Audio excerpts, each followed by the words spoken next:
नमस्कार गायजांनो, तर आज असा शेतीचो दुसरो दिवस. कमेंटमध्ये माका जरा जास्त बोलणार आहे.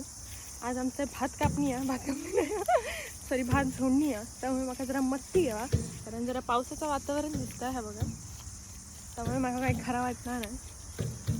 इकडे हे बघा, हा पप्पा आणि सगळे भात मारतात. सकाळी 7 वाजता येईल. मी पण जाते नाही, बघा घाई पडतली. शेतात येताना लोकांच्या हाती सहसा बाटली आणि टावेला असतात, पण ह्याच्या हाती तो मोबाईल दिसत होतो. आणि ही जी गोष्ट आहे ज्याच्यासाठी शेतकरी एवढं राबत असता. तर आता हय आमचा नशीब इतक्या खोटा की हय आता पाऊस सुरू झाला. तो पाऊस माणसापेक्षा इतको खोटो आहे ना. आता आम्ही भात जोडणी करतो आणि पाऊस सुरू झाला आहे बघा.